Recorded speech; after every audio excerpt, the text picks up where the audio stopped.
यंत्रणांनी सज्ज राहावे. आमदार आशुतोष काळे. तहसील कार्यालयात मान्सून पूर्व तयारीबाबत आढावा बैठक संपन्न. पावसाळा सुरू होण्यास अत्यल्प कालावधी बाकी असून अशा परिस्थितीत प्रत्येक विभागाने दक्ष राहणे गरजेचे आहे. पावसाळ्यात अचानकपणे आपत्ती निर्माण होत असल्यामुळे पूर परिस्थिती निर्माण होणे, त्यामुळे गावागावांचा संपर्क तुटणे, वादळ, अतिवृष्टीमुळे विजेचे खांब उखडले जाऊन वीज पुरवठ्याची समस्या निर्माण होऊन त्यामुळे उद्भवणाऱ्या अडचणी अशा एक ना अनेक आपत्ती निर्माण होतात. त्यामुळे अशा संभाव्य आपत्ती निवारणासाठी सर्व यंत्रणांनी सज्ज राहावे असे आवाहन आमदार आशुतोष काळे यांनी प्रशासकीय अधिकारी व कर्मचाऱ्यांना केले आहे. यावेळी तहसीलदार विकास गमरे, नायब तहसीलदार सातपुते, गट विकास अधिकारी जालिंदर पठारे, कोपरगाव नगर परिषदेचे मुख्य कार्यकारी अधिकारी सुहास जगताप, ग्रामीण पोलीस निरीक्षक संदीप कोळी, शहर पोलीस निरीक्षक प्रदीप देशमुख, तालुका कृषी अधिकारी मनोज सोनवणे, महावितरणचे उपकार्यकारी अभियंता लक्ष्मण राठोड, ग्रामीण रुग्णालय अधीक्षक डॉक्टर गुट्टे, उपविभागीय जलसंधारण अधिकारी श्रीमती प्रतिभा खेमनर, गट शिक्षण अधिकारी श्रीमती शबाना शेख, आरोग्य अधिकारी गायत्री कांडेकर, महाराष्ट्र जीवन प्राधिकरणचे सहाय्यक अभियंता मेटकरी, भूमी अभिलेख उप अधीक्षक संजय भास्कर, पशुधन अधिकारी डॉक्टर अनिल तांबे, गोदावरी डावा कालवा अधिकारी श्रीमती पीजे गुंजाळ, पंचायत समिती कृषी अधिकारी पंडितराव वाघेरे, रचना सहाय्यक किरण जोशी, कोपरगाव नगरपालिका पाणी पुरवठा अधिकारी स्वप्नील जाधव आदी प्रशासकीय अधिकाऱ्यांसह कर्मवीर शंकरराव काळे कारखान्याचे vice chairman doctor Machhindra Barde, सर्व संचालक मंडळ, जिल्हा परिषद पंचायत समितीचे माजी सदस्य, राष्ट्रवादी काँग्रेसचे पदाधिकारी, माजी नगरसेवक व कार्यकर्ते मोठ्या संख्येने उपस्थित होते.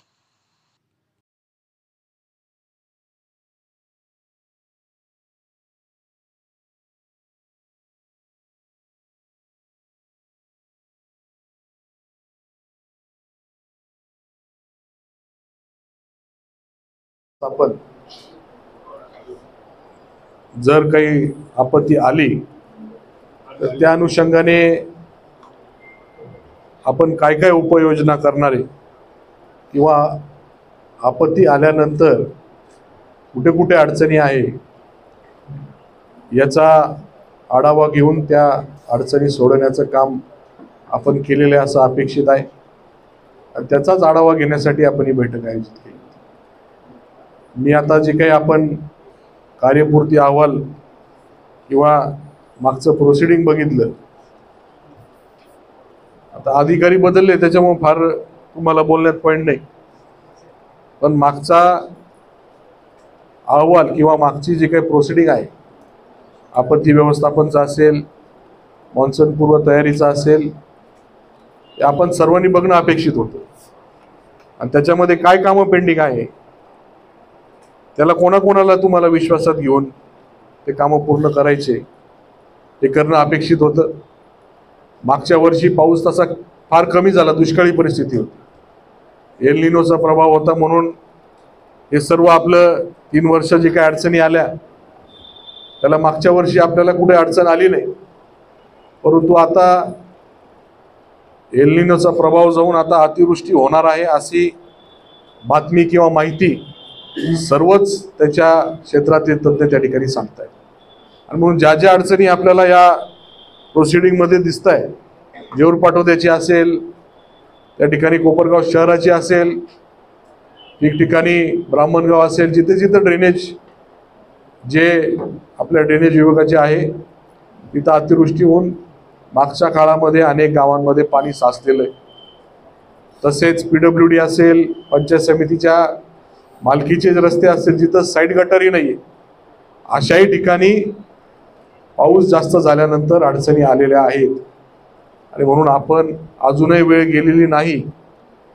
हे जे काही अडचणी मागच्या काळामध्ये होत्या एवढ्या 15-20 दिवस महिन्याभरामध्ये त्या सोडवाव्यात, जेणेकरून जेव्हा पाऊस जास्त होईल, असं म्हणता का जुलैपासून तो काय ला निनाचा प्रभाव त्या ठिकाणी वाढणार आहे.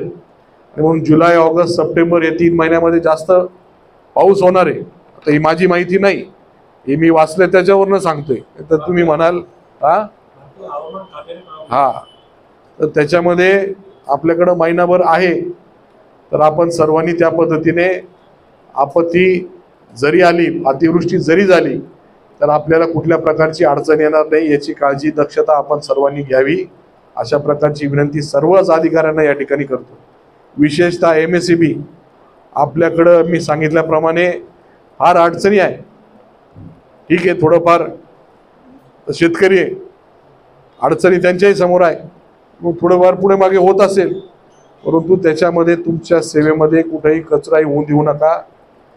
आणि सर्वात महत्त्वाचं, मी मागच्याही अनेक मीटिंगमध्ये सांगितलेलं आहे, जे कुठले नागरिक असतील, शेतकरी असतील, हे अनेक वेळा आपल्याला त्या ठिकाणी संपर्क करण्याचा प्रयत्न करतात. ठीक आहे, कदाचित त्यांची पद्धत चुकीची असेल, त्यांनी बोलण्याचं त्यांना समज नसेल, परंतु आपण सर्व समजदार आहात, आपण अधिकारी आहे, आपण लोकांशी कसं बोलावं हे आपल्याला तर समजतं.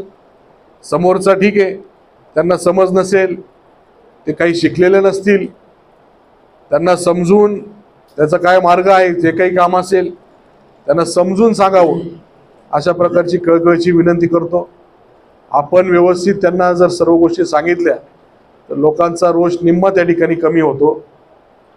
सगळ्यांचेच कामं लगेच झाले पाहिजे अशी अपेक्षा कोणाचीच नसते, परंतु आपल्याकडनं एक पॉझिटिव्ह रिस्पॉन्स त्या ठिकाणी मिळाला पाहिजे अशी सर्व नागरिकांची, शेतकऱ्यांची अपेक्षा असते.